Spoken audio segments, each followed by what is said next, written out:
information about what is happening to the geology. But let's have a look at water then. So even if it's conventional, we're going to be using about 44,000 gallons of water every time a drilling is undertaken. They're going to do 3 wells at Arrington, apparently. I don't know where we're going to get that from. If it's fracking, it's 10 times more. And each well is going to be fracked over and over again, and if each well shaft has 6 wells coming out of it, the numbers are growing all this time. Where will the water come from? We don't have that kind of water table, so it would have to be imported, I guess. And if it comes in, it will have to come in tankers. And there are going to be a lot of tankers needed on our roads. Okay? Can our local roads support that? And can they also support the importation, not only the importation of water and chemicals and everything else, but the exportation of all of this slurry that we can't do anything with? If it is conventional drilling without acid, I'm guessing, then the product from the well can actually be, according to the Environment Agency, could actually be re-injected under the surface, right? Which is opening up another worry. And the government has actually passed a law, a statutory instrument, that says that materials can be injected 300 metres below land without landowner's permission. Could be under your house, could be under a field. If they can find a suitable cavity, they can pump conventional mining waste underneath. Well, they're going to be making conventional cavities, aren't they? Yes. Okay. So, the risk of spills and toxins at surface level during the drilling process. We all know, we are told by the regulations, and I'm sure that it isn't as bad in the UK as it is in the States and in Australia, because there are cowboys out there that have made a mess. But we are human beings. Human error is implicit. You can never say nothing will ever happen, because engineering-wise, that isn't possible. No engineer would say that. So there are always risks, but we just have to decide whether those risks are worth it or whether they're not. Okay. The flowback. All this flowback, where will it appear? The Environment Agency says it's got to be managed. So is it transportation? To reduce the need for fresh water, it can be re-injected. So all this has to be stored on site. In what? What kind of containers are going to be there? How long is it going to be there? Increased chances for spillage, etc. And here we go. It's regulated re-injection into the subsurface.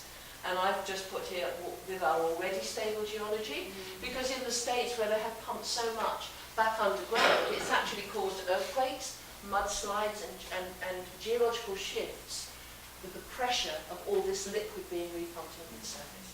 Now my question is, where is that, even if it's only conventional, where's that going to emerge? Is it going to emerge like this, off Compton? That's in the States, actually. I just put that in for a bit of scare factor. But where will it be? I mean, is that actually? That's actually flowback. Flowback. Yes. And it's coming out. This is. It's a river, actually. It's not the sea, and it's coming out of. Can you see? So it's polluting a freshwater source. Yes. Yes. And what it's done is it's been pumped back underground, and it's found its way out. Nature will do that. Yeah. Nature is much clever than human beings. Okay. And the industrialisation of the island. This is our biggest concern. We don't want holes in the ground anyway, but the industrialisation of the island, any industry that you have is not good for your health, whether it's building a house, whatever. It's not a natural process. It can be harmful. And these areas, when they're drilling, they're going to be lit at night, all night.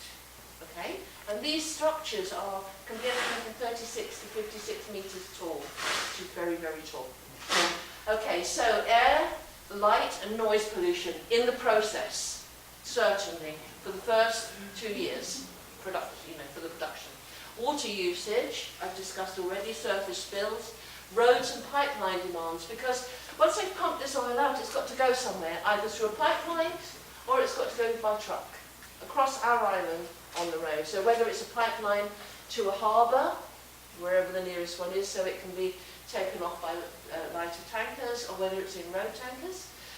and the stuff that's got to come in onto the island. So huge disruption to the roads, increased HGV and tanker traffic. Proximity to farmland, because all of these sites are in they're not in urban areas, let's put it this way, they're all in green areas, so it's going to have a huge impact on our sensitive areas, on local species, on the ecosystem of those areas, and it's going to have an impact on property prices, because if you live, can you imagine if you're living within 5 miles of one of these sites, doesn't matter how, even if you can't see it, you're certainly going to smell it and you're certainly going to hear it. The price of your property, there are a couple of pieces of information that came out of Lancashire. There was one lady who lost £595,000 off the price of her house because she had a fracking site not more than a mile away. So it will have an impact.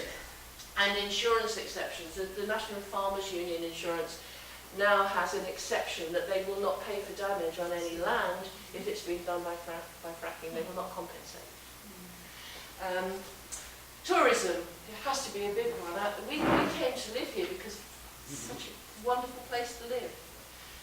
It's going to have an impact. Even if you're not living very close to a site, it's going to impact on tourism.